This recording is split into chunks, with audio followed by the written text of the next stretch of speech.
Assalamualaikum warahmatullahi wabarakatuh. Yang terhormat dosen mata kuliah MSAD dan juga asisten dosen mata kuliah MSAD. Pada kesempatan kali ini, kelompok kami akan mempresentasikan tentang persepsi wisatawan terhadap fasilitas, aksesibilitas, dan daya tarik wisata di Lisung Uyut.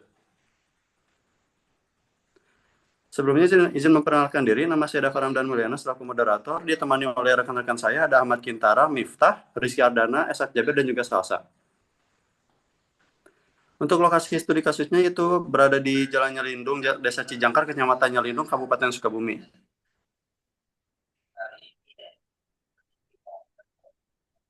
Yang pertama, terdapat fasilitas, yaitu ada aula, gazebo, dan juga musola. Terdapat lapangan hijau, loket, dan juga toilet. Lalu ada penginapan, pos satpam, dan juga kafe. Lalu yang terakhir itu ada tempat cuci tangan dan juga tempat parkir. Yang berikutnya ada aksesibilitas. Aksesibilitas menuju Lisung Uyut ini sangat baik dan jalannya beraspal.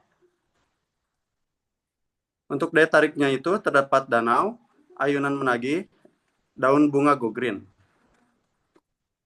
Lalu ada flying fox, ada hutan dan juga spot untuk berfoto.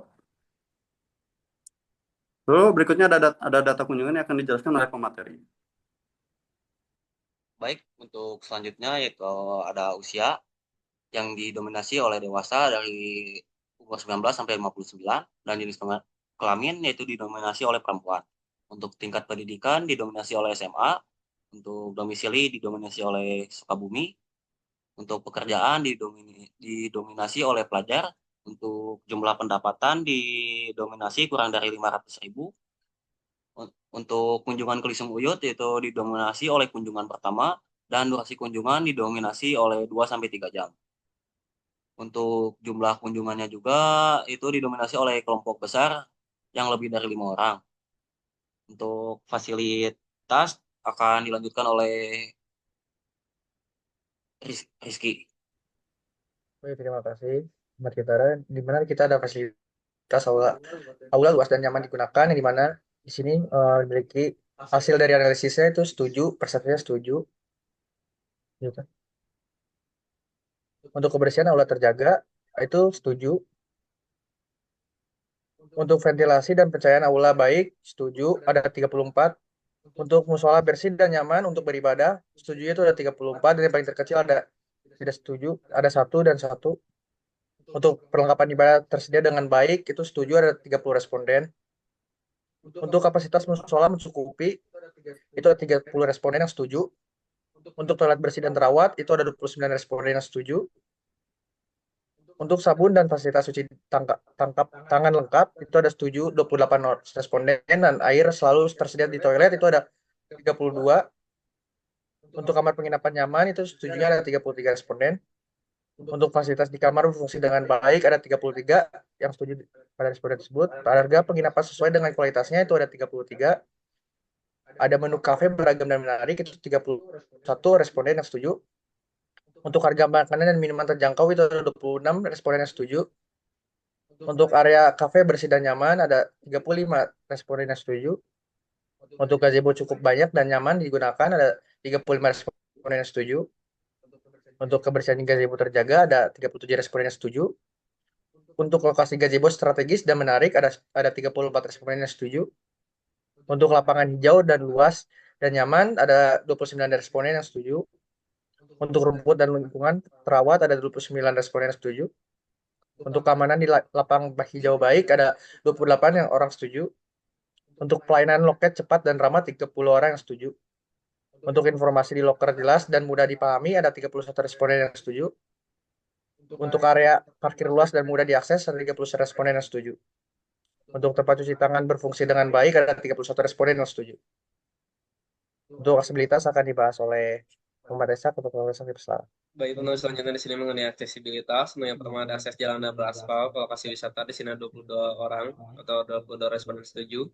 Terus selanjutnya ada akses jalan untuk kendaraan pribadi ada 21 responden setuju. Jadi ada akses jalan untuk kendaraan umum atau angkot. Kita ada 18 responden setuju dan ada juga lokasi wisata jauh dari pusat kota ada 25 responden yang setuju. Sini ada dapat diakses menggunakan angkutan umum online yaitu ada Grab dan Gojek SIM itu ada 28 responden. Lokasi wisata dekat pusat kota itu ada 23 responden yang setuju. Selanjutnya itu ada jalan Batuan setapak di lokasi wisata itu ada 25 responden yang setuju dan yang jalan beraspal di lokasi wisata itu 24 responden yang setuju. Selanjutnya itu ada akses taman di lokasi wisata itu 24 responden dan akses jalan untuk kursi roda yaitu netral yaitu di 25 responden. Untuk di sini ada air tinggi di lokasi wisata itu ada 25 responden yang setuju dan memiliki danau yang gede di sini ada 30 responden yang setuju.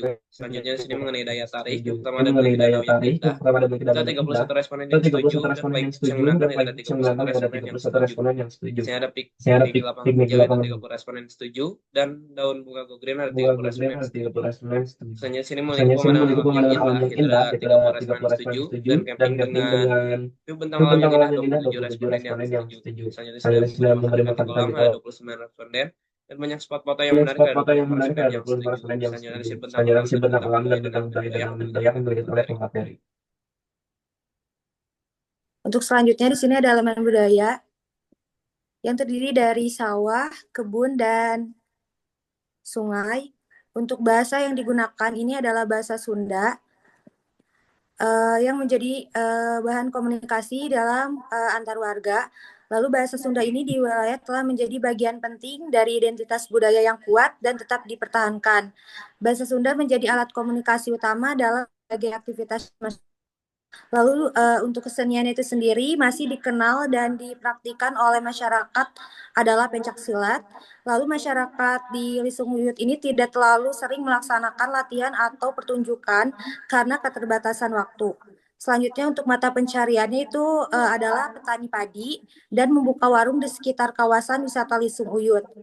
Lalu untuk religi, masyarakat di Lisung Uyut ini kebanyakan menganut agama Islam dan kegiatan agamanya adalah kegiatan beribadah seperti pengajian khusus untuk para ibu-ibu. Selanjutnya ada pengetahuan budaya norma seperti norma kesopanan dan norma larangan adat dan pengetahuan obat-obatan herbal tradisional seperti air rebusan atau lehang atau dedaunan badotan yang dipakai untuk mengobati luka luar. Untuk organisasi itu sendiri terdiri organisasi religi dan kelompok gotong royong. Untuk peralatan hidup seperti peralatan tani seperti cangkul, sabit, dan lesung. Untuk peralatan masak seperti tungku, hau, nampan, dan kukusan bambu. Selanjutnya akan disampaikan oleh Miftah. Selanjutnya ada penilaian potensi budaya wisata alam, di mana yang paling mendominasi itu sensitif pada bukit, yaitu dengan nilai sangat tinggi, dan yang paling rendah yaitu ada di sungai, yang dimana kelangkaan itu tidak langka dan nilai tidak tinggi. Selanjutnya ada penilaian potensi sumber daya wisata tentang budaya, yang paling tinggi itu ada pada keindahan, yaitu pada sawah, kepada kebun. Yang paling rendah itu ada pada aksesibilitas, ketiganya nilai 2,33 atau tidak tinggi. Selanjutnya ada penilaian potensi sumber daya wisata elemen budaya, mana yang paling tinggi itu ada keindahan, pada bahasa, sistem pengetahuan, sistem organisasi sosial, kemudian pada sosialitas, yaitu pada sistem pengetahuan dan juga peralatan hidup, pada sensitivitas, kemudian ada juga pada fungsi sosial, yaitu pada bahasa dan juga sistem organisasi sosial, dengan nilai 4, yaitu sangat tinggi.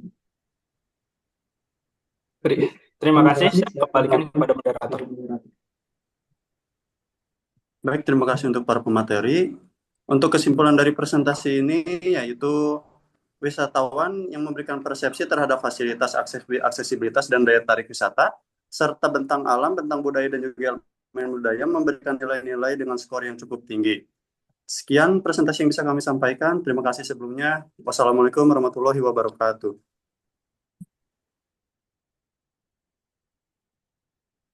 Sok.